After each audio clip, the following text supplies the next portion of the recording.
importante de nosotros. Voy a repetir esa idea otra vez. Lo que nos viene a la mente cuando pensamos en Dios, eso es lo más importante de nosotros. Eso es lo que te define. No lo que piensas acerca de ti, sino lo que piensas acerca de Él. Porque ese pensamiento acerca de Dios determina todo lo demás. Por esta razón, sigue diciendo Tozer, la realidad más portentosa acerca de cualquier ser humano no es lo que él pueda decir o hacer en un momento dado, sino la forma en que concibe a Dios en lo más profundo del corazón. Y lo que decimos de nosotros como individuos, podemos decirlo de nosotros como iglesia. Lo más revelador acerca de la iglesia, dice Tozer más adelante, será siempre su idea de Dios, así como su mensaje más significativo. Escuchen esto, es lo que nosotros digamos sobre Él o lo que dejemos sin decir. Porque con frecuencia nuestro silencio es más elocuente que nuestras palabras. Lo que decimos o dejamos sin decir sobre Dios. Mis hermanos, cuando nosotros empequeñecemos a Dios, cuando nosotros trivializamos a Dios en nuestras mentes, las cosas que realmente importan en la vida son trivializadas también y nos convertimos en personas superficiales, nos convertimos en personas mediocres. Yo creo de verdad que ese es el gran problema de muchos creyentes y de muchas iglesias en el día de hoy, que no tenemos una idea lo suficientemente elevada de quién es Dios. Y consecuentemente no somos dominados por una pasión por Él que arrastre todo lo demás a un plano muy secundario. Y cuando digo todo lo demás, me refiero a todo lo demás. Tenemos una distorsión, mis hermanos, en nuestras listas, en nuestra lista de prioridades. Es por eso que tú y yo necesitamos pasar por una experiencia similar a la que se describe en el capítulo 6 del libro de Isaías que leímos hace un momento. Nosotros necesitamos experimentar el trauma de ver a Dios. Necesitamos una experiencia traumática. Y yo les ruego a Dios que envíe su Espíritu Santo en esta mañana. Y que no haya un miembro de Iglesia Bíblica del Señor Jesucristo que no experimente ese trauma hoy. A Isaías le tocó ministrar durante un tiempo muy difícil. A veces nosotros pensamos, pastores, que si viviéramos en otra época. Pero esta época tiene tantas cosas que nos distraen. ¿De verdad tú crees que si tú vivieras en el siglo XIX, cuando no había internet, cuando no había WhatsApp, cuando no había Instagram, eso te haría más piadoso? En el tiempo de Isaías había mucha decadencia moral, mucha decadencia política, mucha decadencia religiosa en el reino de Judá, que fue donde ministró Isaías. Los gobernantes eran muy corruptos, el pueblo era muy idólatras, los ricos eran unos explotadores y la cultura del entretenimiento se había expandido como un cáncer en la sociedad. Vayan conmigo a Isaías capítulo 5, capítulo antes de nuestro texto. Lean el versículo 8. Ay de los que juntáis casa con casa y añadís campo a campo hasta que no queda sitio alguno para habitar vosotros solos en medio de la tierra. Había un materialismo rampante. Versículo 11. Ay de los que se levantan muy temprano, muy de mañana para ir tras la bebida, de los que trasnochan para que el vino los encienda. Versículo 18, ay de los que arrastran la iniquidad con cuerdas de falsedad y el pecado como coyundas de carretas. Los que dicen que se dé prisa, que se apresure su obra para que la veamos. ¿Dónde está el Señor?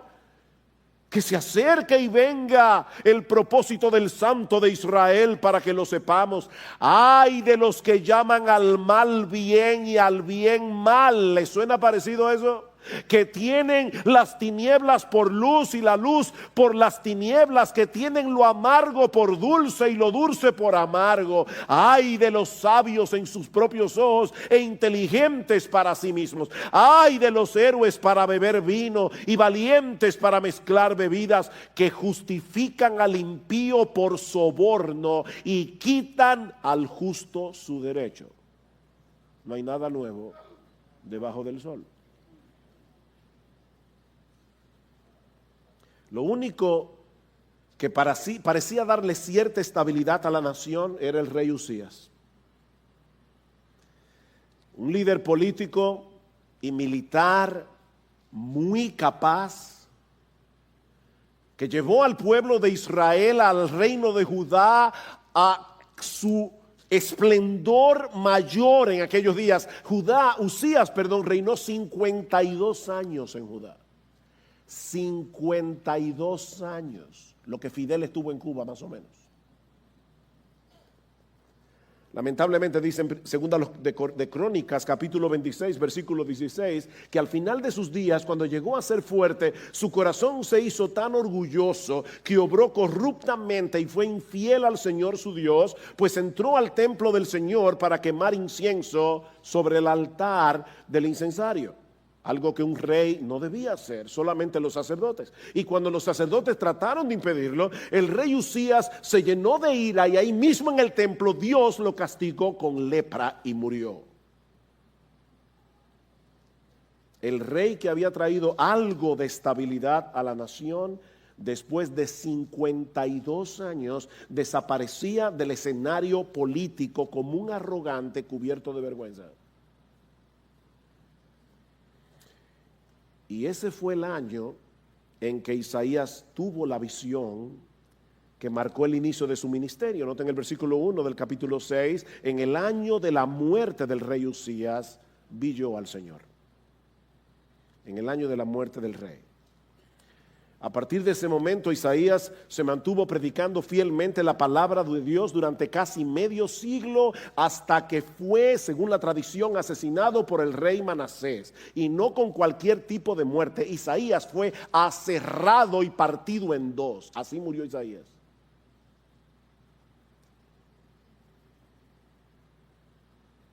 Mis hermanos, ¿qué es lo que se requiere para tener tal pasión por Dios que le permita a un ser humano común y corriente, como tú y como yo, predicar con fidelidad la palabra por casi 50 años en medio de tanta apostasía y corrupción moral? ¿Qué es lo que se requiere para que personas como tú y como yo seamos librados de las trivialidades de este mundo y vengamos a ser hombres y mujeres apasionados por Dios y por su reino? Yo creo que este pasaje tiene la respuesta para esa pregunta. En primer lugar, mis hermanos, nosotros necesitamos una visión más elevada de la santidad y la soberanía de Dios. Nosotros necesitamos una visión más elevada de la santidad y de la soberanía de Dios. En el año de la muerte del rey Usías, vi yo al Señor sentado sobre un trono alto y sublime, y la orla de su manto llenaba el templo. Por encima de él había serafines, cada uno tenía 6 alas, con 2 cubrían sus rostros, con 2 cubrían sus pies y con 2 volaban. Y el uno al otro daba voces diciendo: Santo, santo, santo es el Señor de los ejércitos, llena está toda la tierra de su gloria. Y se estremecieron los cimientos de los umbrales a la voz del que clamaba, y la casa se llenó de humo.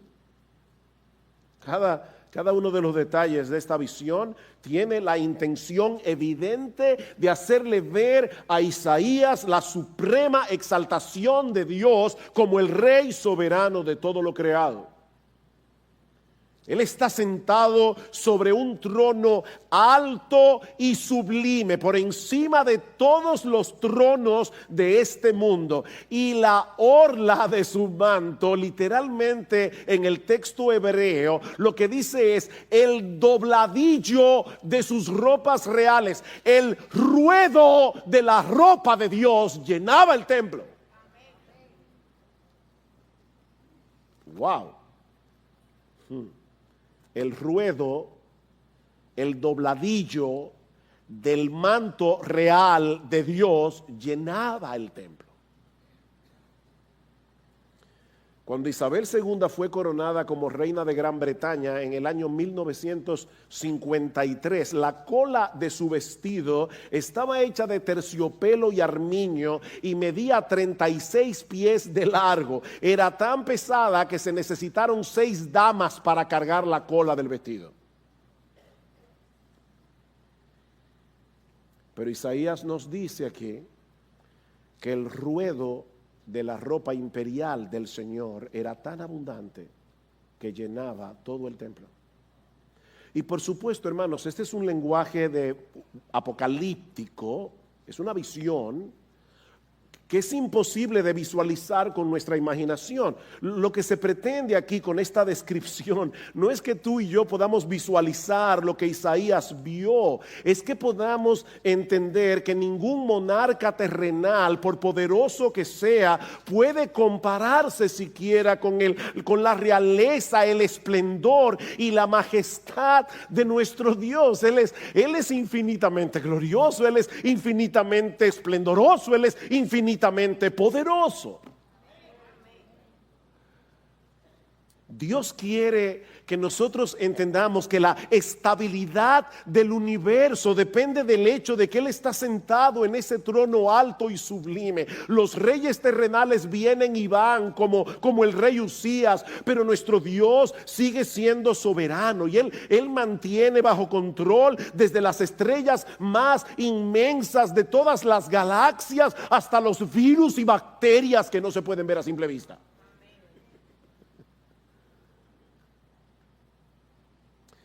Pero Isaías vio también a un grupo de seres angelicales llamados serafines, que se encontraban alrededor del trono alabando a Dios. La palabra que se usa y que se traduce aquí como serafín transmite la idea de algo fiero, algo temible. Ustedes recuerdan cuando Dios mandó un juicio sobre la nación de Israel en Números 21, dice que había serpientes ardientes o serpientes abrasadoras. La palabra hebrea que se usa en Números 21 es serafín. Es algo terrible. Probablemente los serafines sean las criaturas más poderosas y majestuosas que Dios haya hecho, porque son las que están más cerca del trono de Dios. Y sin embargo, aún ellos deben cubrir su rostro en la presencia de Dios en señal de reverencia. Es obvio que los serafines no tienen una imagen trivializada de Dios. Lo único que ellos dejan al descubierto son sus bocas para poder alabarle. Dice en el versículo 3 que el uno al otro daba voces diciendo: Santo, Santo, Santo Jehová de los ejércitos. Y probablemente el otro grupo le respondía: sí, toda la tierra está llena de su gloria. En las escrituras se usa la repetición, ese recurso de la repetición, cuando se quiere enfatizar algo. Lo mismo que nosotros hacemos cuando subrayamos o cuando ponemos una oración en negrita. De manera que lo que los serafines están haciendo aquí es proclamar de la forma más enfática posible que nuestro Dios es santo. Y ese es el único atributo divino que se repite 3 veces en la Biblia. Dios es amor, pero la Biblia no dice que Dios es amor, amor, amor. La Biblia no dice que Dios es justo, justo, justo. La Biblia nos dice que Dios es todopoderoso, todopoderoso y todopoderoso. No, pero la Biblia dice que Dios es santo, santo, santo.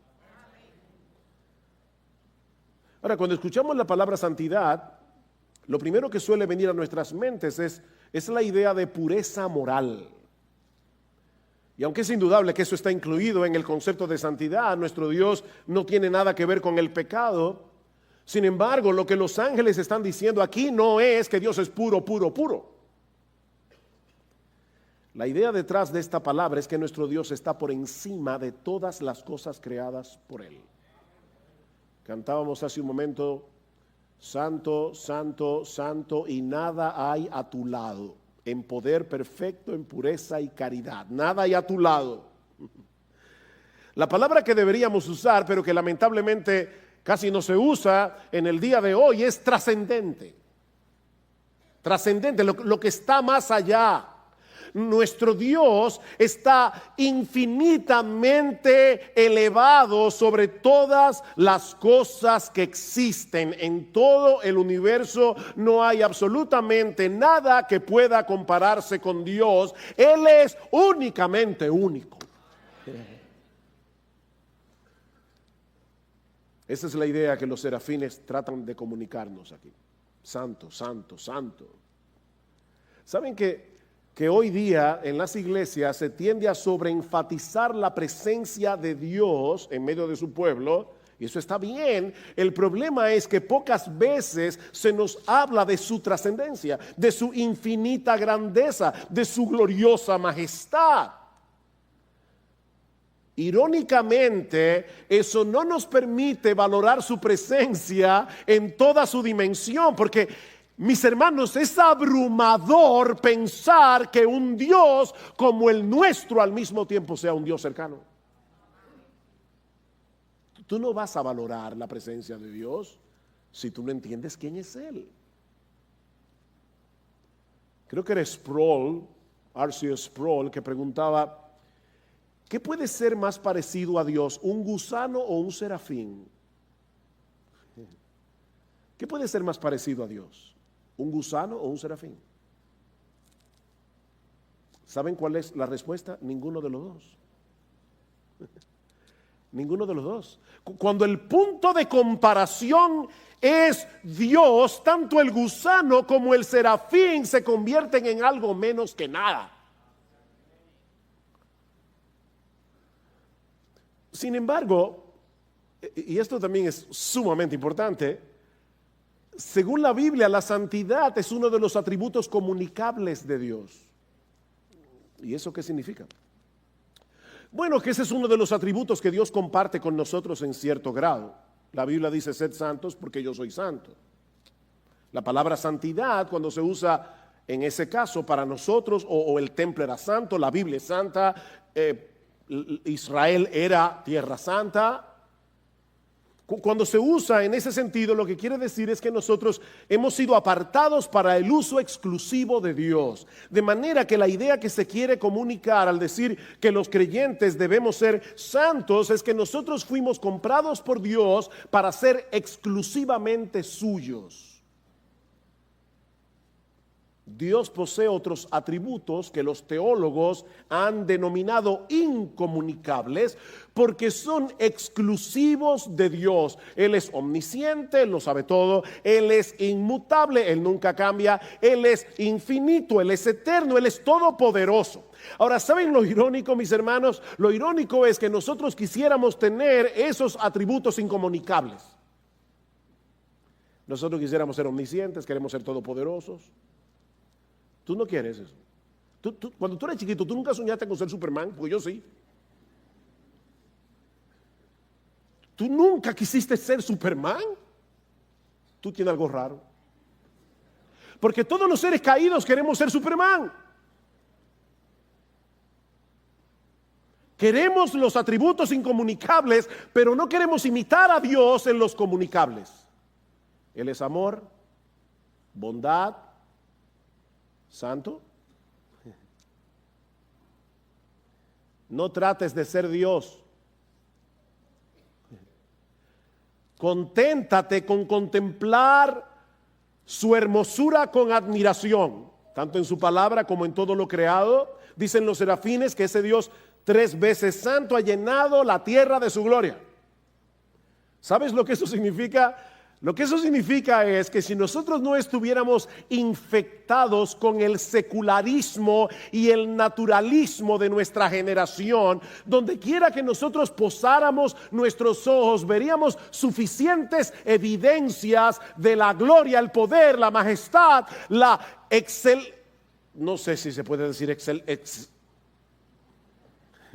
excelsación de Dios, que nos postraríamos en adoración delante de Él.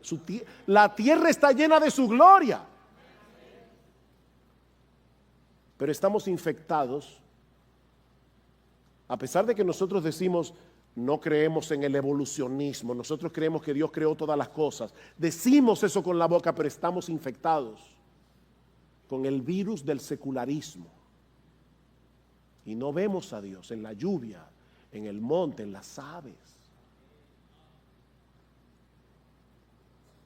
Yo me acuerdo una vez, yo estaba muy abatido por una razón, y caminando por la acera, de repente me fijé que había una florecita silvestre, un ramito de florecita silvestre. Y no recuerdo ni por qué se me ocurrió tomar la florecita y comenzar a verla con cuidado. Y de verdad, hermanos, en una florecita hay tanta evidencia del poder y la sabiduría de Dios, que a mí se me fue la ansiedad. Cuando veo tu cielo, obra de tus dedos, la luna y las estrellas que tú formaste, digo yo, ¿y qué es el hombre? Para que tengas de él memoria. Ahora, para añadir algo más de terror al corazón de Isaías, dice en el versículo 4 que los quiciales de las puertas se estremecieron con la voz del que clamaba, es decir, con el canto de los ángeles.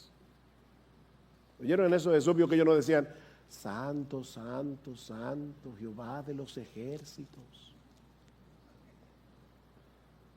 No, los ángeles cantaban y esa mole estructural del templo comenzó a temblar.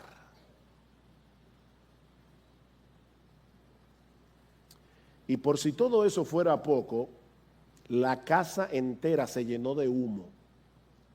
Muy probablemente con el humo del incienso que solía usarse en el templo en el contexto de los sacrificios. Y vamos a ver por qué eso es importante en un momento. Mi amado hermano, mi amada hermana, tú y yo necesitamos ver a Dios de esa manera. Glorioso, trascendente, soberano, excelso, majestuoso, muy por encima de toda su creación. Esto es lo que yo he llamado una visión antitrivialidad. ¿Ustedes creen que después que Isaías tuvo esa visión, cuando salió del templo, se miró en un espejo y dijo, yo como que tengo algunas libras de más? O qué raro, cuando fui al templo fulano no me saludó. ¿De verdad? ¿Ustedes creen que Isaías salió del templo pensando en esas boberías? Esta es una visión antitrivialidad. Pero no solamente necesitamos tener esa visión elevada de la santidad y de la soberanía de Dios. Tú y yo necesitamos ver la fealdad de nuestro pecado en su justa dimensión. Versículo 5. Entonces dije, ¡ay de mí! Y no es que yo quiero vocear por vocear, es que yo no creo que él dijo, ¡ay! ¡Ups! No. ¡Ay de mí! Porque perdido estoy, pues soy hombre de labios inmundos y en medio de un pueblo de labios inmundos habito, porque han visto mis ojos al Rey, el Señor de los ejércitos. Nosotros vimos hace un momento que en los capítulos anteriores Isaías había estado pronunciando juicios sobre los habitantes de Judá. Recuerdan, ay de los que se levantan de mañana, ay de los que a lo bueno llaman malo, etcétera. Pero ahora que él ha visto ese cuadro de la majestuosa santidad de Dios, Isaías clama espantado: ¡ay de mí!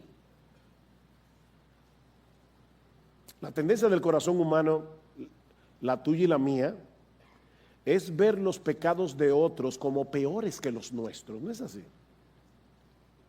Leemos el periódico y pensamos: oye, esta nación tiene que estar bajo juicio por causa de los políticos corruptos, por causa de los narcotraficantes, por causa de los ricos explotadores, por causa de los delincuentes que no respetan la vida de nadie. ¿Es eso verdad? Sí, sí, es verdad, pero no es toda la verdad. No es toda la verdad. Cuando Isaías vio la gloria de Dios, lo primero que le saltó a la cara fue su propio pecado. Ese es el resultado de entrar en contacto con el Dios vivo y verdadero. Isaías se sintió deshecho, esa es la palabra hebrea, deshecho. No porque percibió su pequeñez ante la grandeza de Dios, sino porque percibió su iniquidad al estar en la presencia de un Dios 3 veces santo. Dice Habacuc que nuestro Dios es muy limpio de ojos para ver el mal. En otras palabras, su santidad y su justicia le impiden ver el pecado con indiferencia. Ahora, ¿cuáles pecados? Lo que tú y yo tenemos en la lista de pecados groseros, los pecados impublicables. Escucha lo que dice Proverbios capítulo 6, versículo 16. Hay 6 cosas que odia el Señor. Sí hay cosas que el Señor odia. Y 7 son abominación para Él. ¿Saben cuáles son algunas de las cosas que Dios odia? Los ojos soberbios, la lengua mentirosa, y no clasifique mentira blanca, mentira morada, no, la lengua mentirosa, un testigo falso que dice mentiras, e incluso el que siembra discordia entre hermanos. Dios odia a los chismosos que hablan a espaldas de otro lo que deberían hablar con esa persona directamente, pero no lo hacen porque son unos cobardes y son unos chismosos y siembran discordia en la iglesia. Esas cosas no nos parecen tan malas en comparación con otros pecados más groseros, y sin embargo la Biblia dice que son infinitamente detestables a los ojos de Dios. Es por eso que Isaías se siente aterrado. Yo soy un hombre inmundo de labios, yo, no mi vecino, yo. Y habito en medio de un pueblo que tiene labios inmundos. ¿Ustedes recuerdan cómo murió el rey Usías? Murió lleno de lepra. Y la palabra que se usa aquí es la que los leprosos debían pronunciar en voz alta, para que la gente supieran que ellos tenían esa enfermedad, para que se alejaran de ellos, dice en Levítico capítulo 13, versículo 45. Ellos debían gritar: inmundo, inmundo. Mis hermanos, en ese momento Isaías se vio a sí mismo como un leproso moral. Tú te ves así a ti mismo, como un leproso moral. O tú eres de los que vas por el mundo enjuiciando a todas las personas menos a ti mismo, como si tú fueras superior.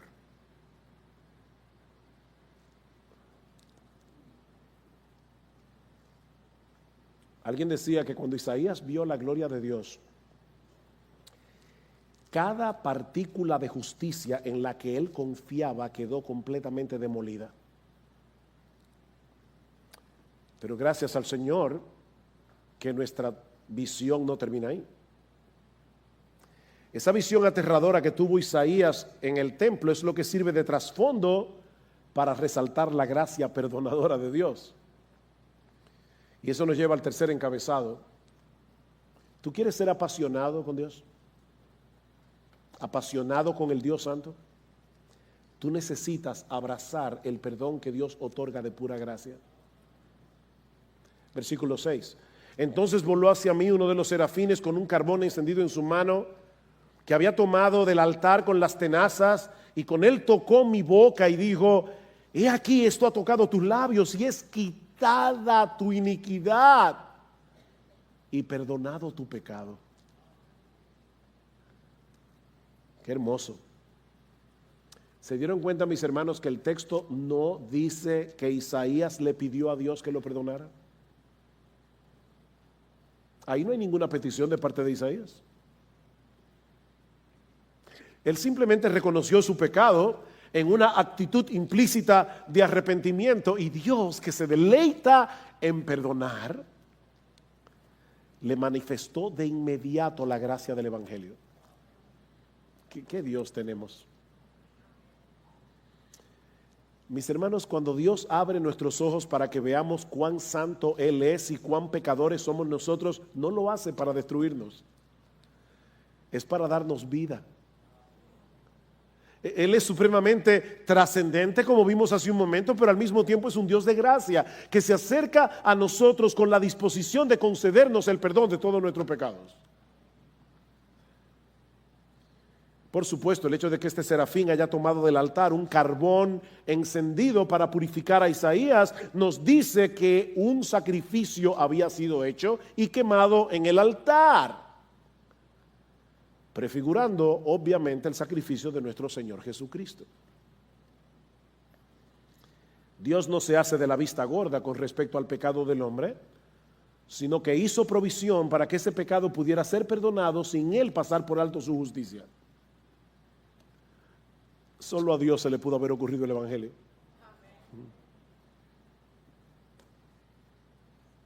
Dios no vino a Isaías preocupado por su autoestima.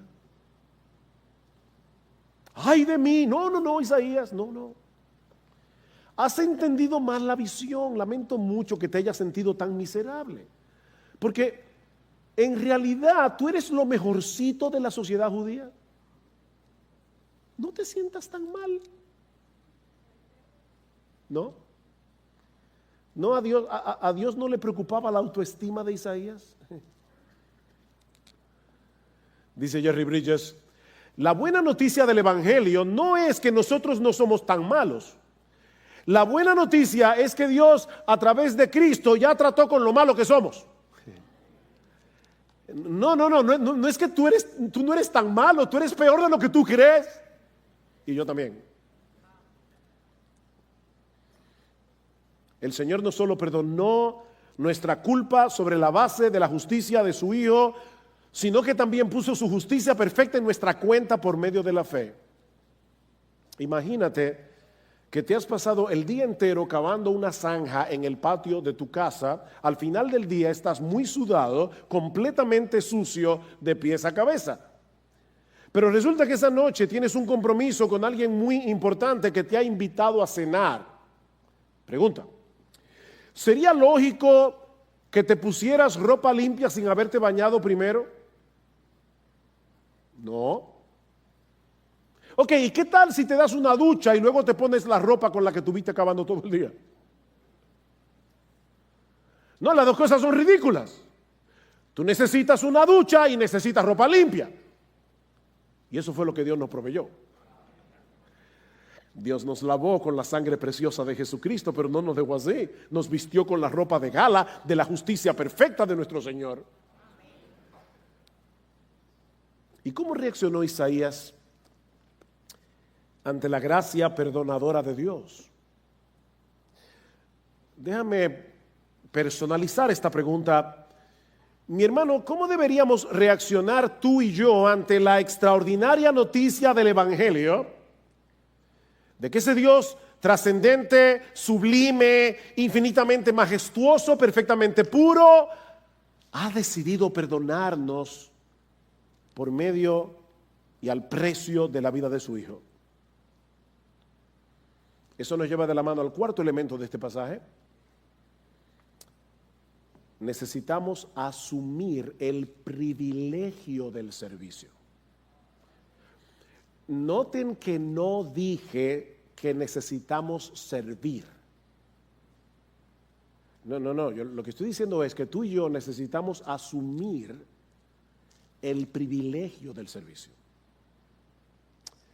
Versículo 8. Y oí la voz del Señor que decía, y aquí tenemos otra vez el misterio de la Santísima Trinidad, Dios en tres personas, bendita Trinidad, cantábamos hace un momento. Oí la voz del Señor que decía, ¿a quién enviaré? Singular. ¿Y quién irá por nosotros? Plural. El Dios singular, que al mismo tiempo es plural, porque es un solo Dios en tres personas, el Padre, el Hijo y el Espíritu Santo. No mezclen las personas. Yo oigo a personas orar y decir, Padre, yo te doy gracias por haber muerto por mí en la cruz. Eso es una herejía que se llama patripasionismo, porque está diciendo que el Padre fue que sufrió la pasión en la cruz del Calvario. No, el Padre no murió en la cruz, el que murió en la cruz fue el Hijo. Así que no le des gracias al Padre por haber muerto en la cruz. Él no murió en la cruz, ni fue el Espíritu Santo, fue el Hijo. Son tres personas, un solo Dios. Así que Dios le permite a Isaías, oigan esto, escuchar una conversación privada entre las tres personas de la Trinidad. ¿A quién enviaré? ¿Y quién irá por nosotros? Ahora, por supuesto, no es que Dios está preocupado. No es que Dios tiene que plantearse este tipo de interrogantes, pero Él desea poner una inquietud en el corazón de Isaías. Hay algo que Él debía hacer, no porque Dios necesitaba que Isaías lo hiciera, sino porque Dios en su gracia y en su bondad quería darle a Isaías el privilegio de que lo hiciera. ¿Ven el punto? Tú necesitas asumir, yo necesito asumir el privilegio del servicio. ¿A quién enviaré? ¿Quién irá por nosotros? Isaías inmediatamente responde, heme aquí, Señor, envíame a mí. Y por favor, no lean este texto como si Isaías hubiera respondido en un tono heroico. ¡Heme aquí! No. No, el tono tiene que haber sido algo como, Señor, heme aquí. Por favor, Señor. Por favor, déjame ir a mí. Por favor, Señor, déjame ser parte de tu obra. Ustedes notaron que ni siquiera preguntó a dónde, ni a hacer qué. ¿A quién enviaré? Perdón, Señor, ¿a dónde? No, Isaías simplemente le dio un cheque en blanco con su firma. Escribe lo que tú quieras, Señor.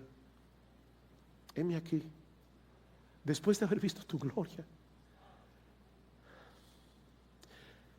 después de haber experimentado tu perdón.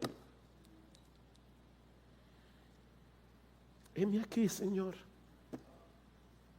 Oh, Señor, por favor, envíame a mí.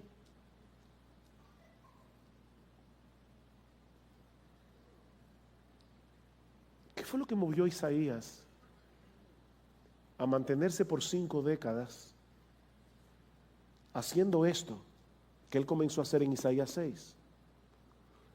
Él era un hombre sujeto a pasiones iguales que las nuestras, como dice Santiago de Elías. Isaías tuvo que luchar con los mismos temores que tú y que yo, con las mismas tentaciones. Pero él acaba de experimentar la gracia del Evangelio. Él acaba de experimentar el gozo inefable de saberse perdonado por ese Dios majestuosamente santo que se le reveló en esa visión tan extraordinaria. Mis hermanos, el motor que mueve la vida del creyente hoy es el mismo que movió a Isaías hace siglos atrás. Es el Evangelio. Hace unos años leí un ejercicio interesante.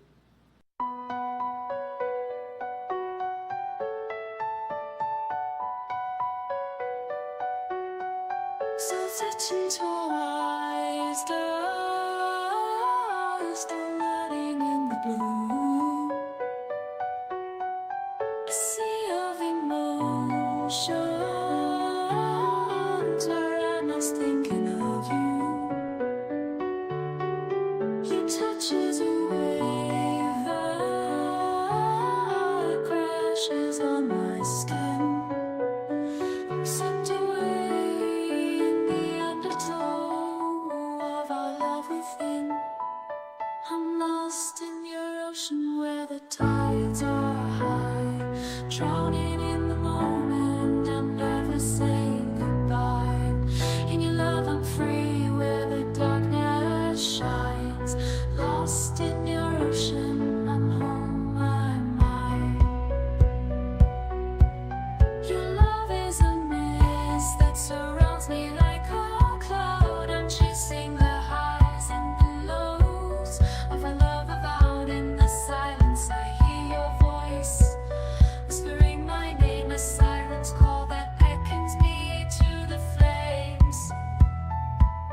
I'm lost in your ocean where the tides are high, drowning in the moment, I'm never saying goodbye. In your love I'm free where the darkness shines. Lost in your ocean, I'm home, I'm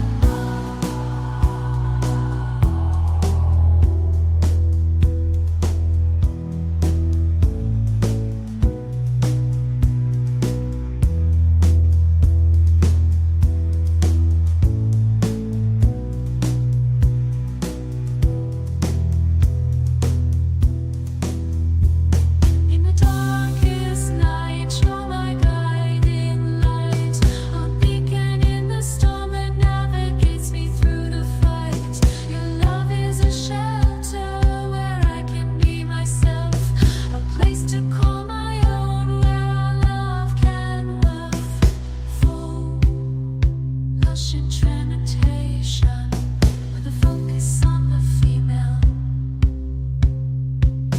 I'm lost in your ocean where the tides are high, drowning in the moment, I'm never saying goodbye.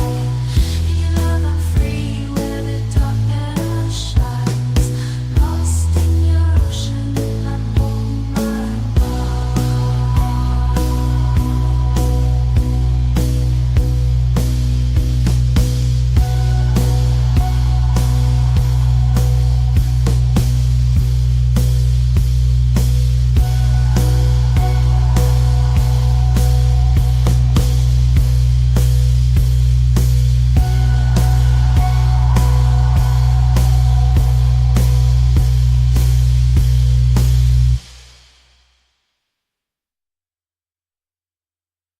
basado en ese texto. ¿Qué hubiera pasado si Isaías hubiese escuchado el llamado de Dios antes de tener la visión de su santidad? Probablemente se habría sentido tentado a pensar que él era la persona idónea para ser el portavoz de Dios. Por supuesto, Señor, que puedes enviarme a mí. Claro, no dice eso con la boca, es una actitud del corazón. Qué pieza, Señor. ¿Y quién mejor que yo? Piensa, Señor, en los hombres que hay en la iglesia. Mírame a mí. ¿A quién tú vas a enviar? A fulano, que es un carnal.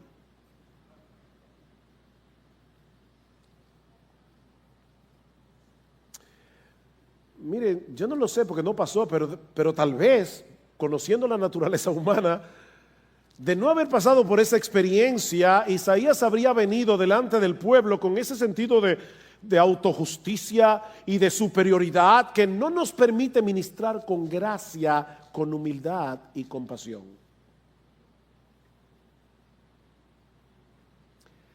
Escúchenme, partida de pecadores.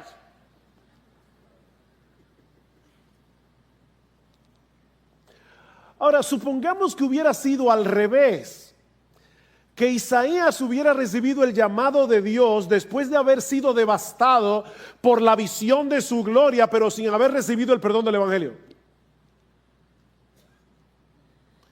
Entonces es muy probable que cuando Isaías escuchó el llamado del Señor, ¿a quién enviaré? Oh Señor, yo lo siento, yo no puedo ir. Yo lo siento, Señor. Yo soy un hombre inmundo de labios, yo soy totalmente indigno para ser tu portavoz. Para que Isaías estuviera listo para ministrar, él necesitaba las dos cosas.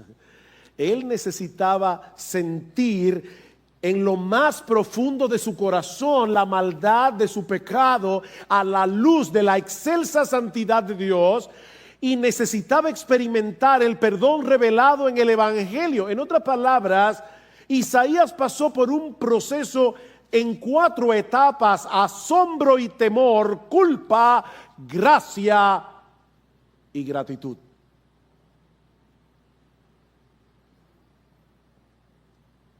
Y es ese mismo proceso el que vamos a encontrar en la historia de cualquier creyente que manifieste una pasión genuina por nuestro Señor y Salvador Jesucristo y por la expansión de su reino.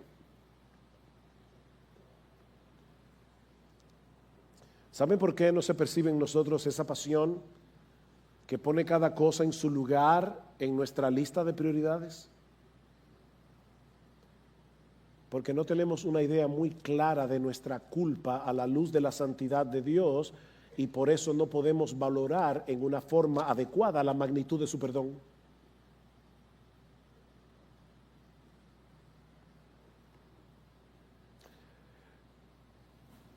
Mis hermanos, nosotros no necesitamos tener una visión como la que tuvo Isaías para poder manifestar la disposición que él mostró.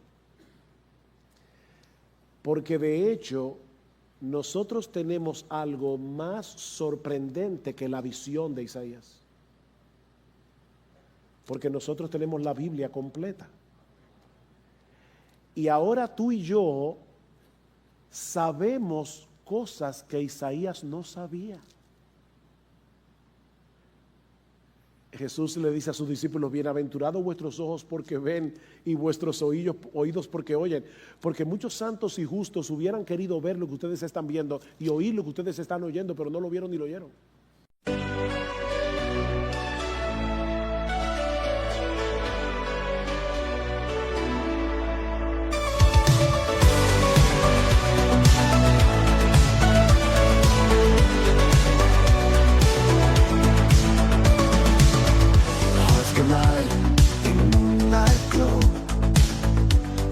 Whispers only we know.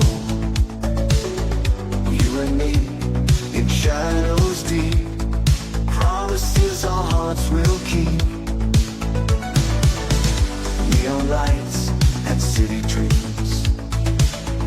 Dancing lights and silent screams.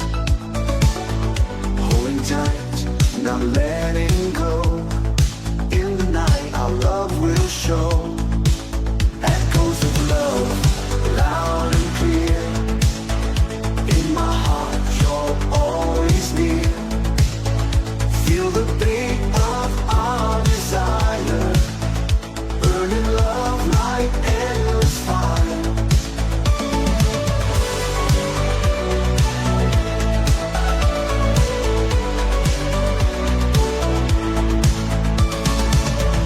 Waves crash under summer skies. Love reflected in your eyes. Holding hands, we chase the stars. Dreaming big no matter far. Oh, our hearts, they beat as one. In this night till dreams are done. Lost in love, our spirits soar. Keep me close forevermore. Echoes of love, loud and clear. In my heart, you're always near. Feel the beat of our desire. Burning love like endless fire.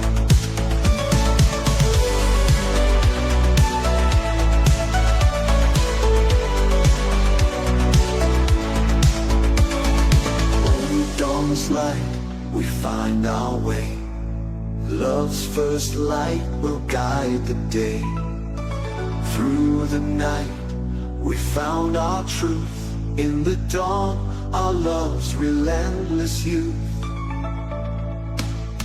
Echoes of love, loud and clear. In my heart, you're all